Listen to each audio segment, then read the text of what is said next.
Today, I want to talk about the mental suffering, the emotional suffering, and the spiritual suffering that happen to every human being. And particularly, I want to focus the talk on how this suffering related to our work as activists and how this suffering it affects the activism. I have discovered the way the Tibetan Buddhism explain about how the minds work and what causes our mental suffering and spiritual suffering, and how we can find a way to reduce it, to prevent it, or to end it. The way the Tibetan Buddhism talk about our mind is very interesting.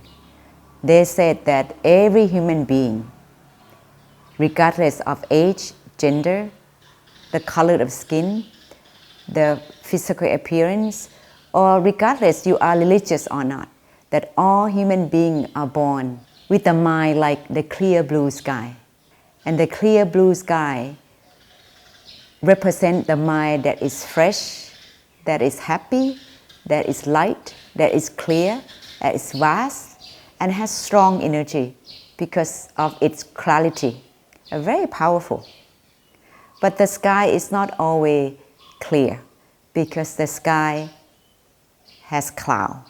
The clouds that are happening in our minds are thoughts and feelings. So the first group of clouds that come and obscure the clear blue sky about our mind are the memory.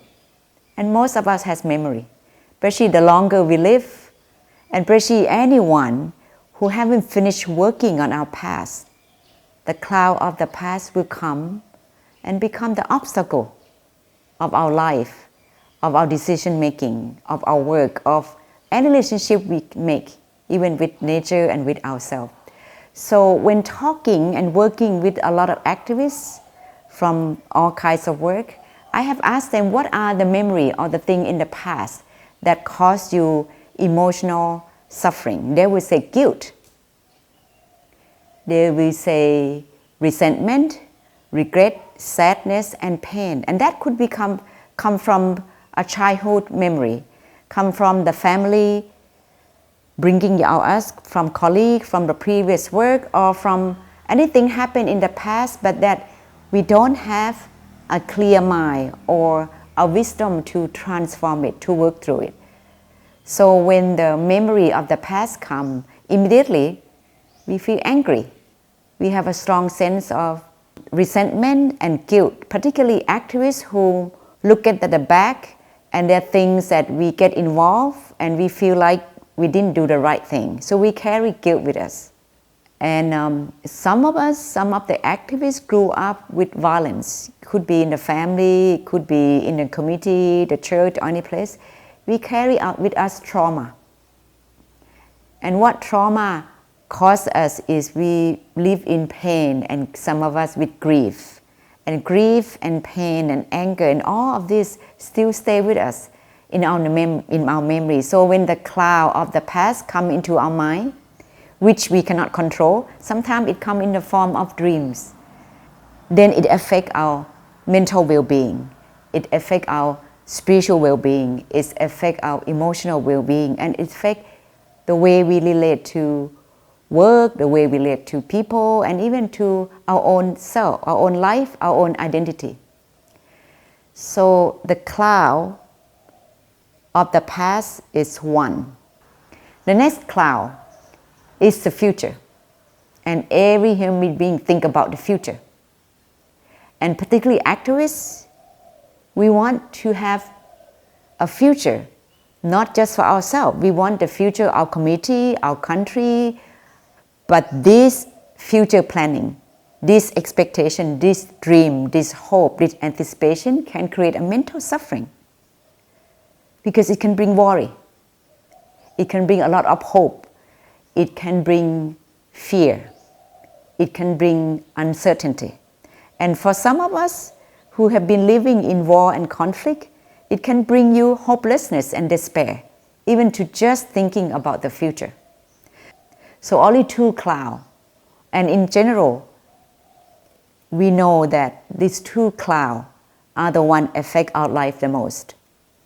Then the next cloud that impact our well-being, our mind, our emotional, and our spiritual well-being is the present, which is, we call it when the gates are opening. The first gate is our eyes. And many people nowadays, the first thing when you open your eye is you check the Facebook, you check about social media, you check about the news, and immediately you got angry. Immediately you got frustrated. Immediately you have strong feeling, negative feeling. Then you hear the news, you heard people talk, So what you see, what you hear, what your body touch, the smell and the scent, and then the thought. The thought, as soon as you wake up, right?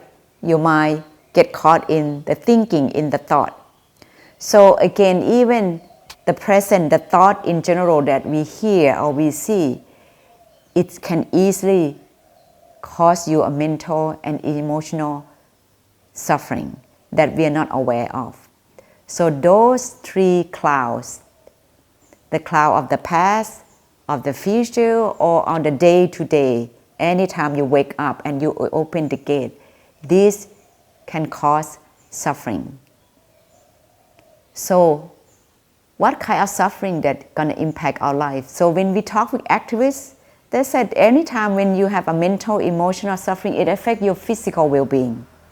Some of us, especially the one who carry a lot of the past, we can wake up feeling chest pain, stiffness, the body, the muscle feel weak.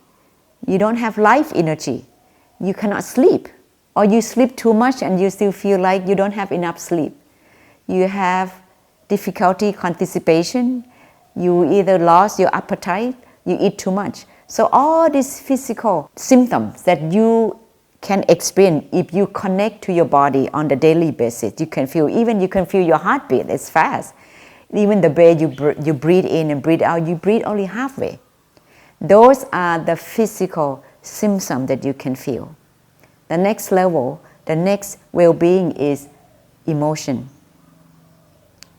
When the cloud, especially the negative thoughts, arise or come visit our mind, our clear blue sky will be obscured by strong emotion.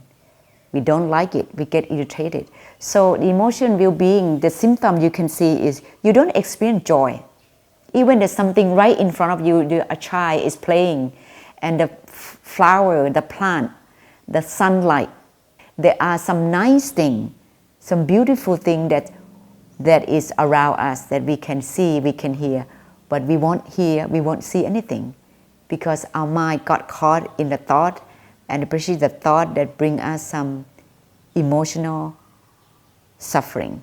So we lose joy and we easily irritate by something, even irritate at ourselves, or anything the friends, the colleagues say, or anything that you can hear and see from the social media.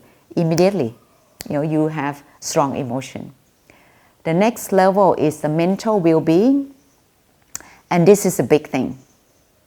Mental well-being means the ability to think clearly, to analyze logically, to solve problems, to figure out things.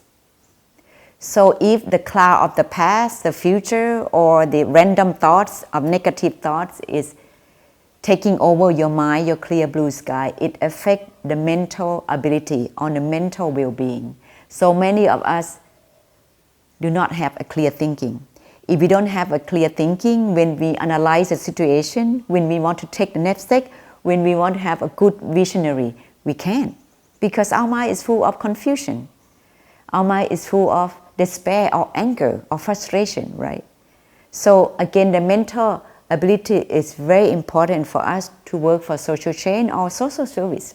Any kind of work that need good planning, that need good strategy, demand a clear mind. The mind that vast like the blue sky, so that you can see the possibility and you can also see the limitation.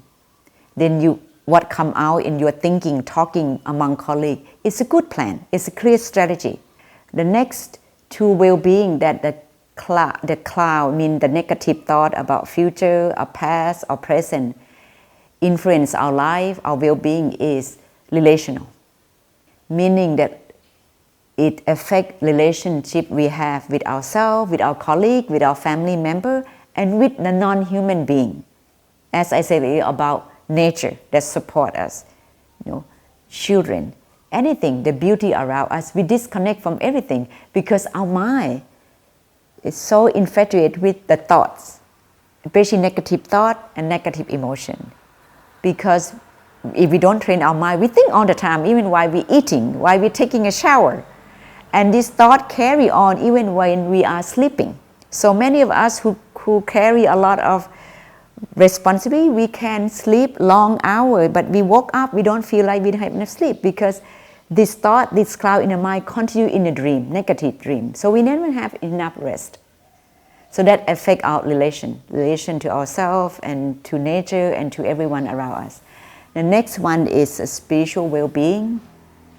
Spiritual well-being is about the sense of inner peace, the sense of groundedness, the sense of hope, the sense of a feeling of inspiration. And this is what we need the most among activists, because this spiritual dimension as well as the mental well-being is the ground of activists and a healthy activism. Because when we commit in social activism, we're going to meet opposition. And sometimes opposition come that cost our life. It can come with brutal violence. It can come with all sorts of harming intention that can come to us personally, to our colleague, and to our movement. So the spiritual dimension well-being that I meant is really the ground to meet with fear, to meet with uncertainty, to meet with brutality. Many of us activists, particularly who live in war and conflict for a long time, we lost hope. We experience despair, uncertainty, and fear for generations. So it's very important that we take care of our spiritual well-being so that it guides us to maintain our hope, to work toward our dream, work toward the vision that we want to create for our community, for our society, for freedom, for equality, and for democracy. So again, what I like to end is taking care of our clear blue sky, because we are born with it. The clear blue sky is the state of mind and heart we need the most, daily life. Working for social justice is going to be a long struggle. But each day when we take care of our heart, our mind, our clear blue sky,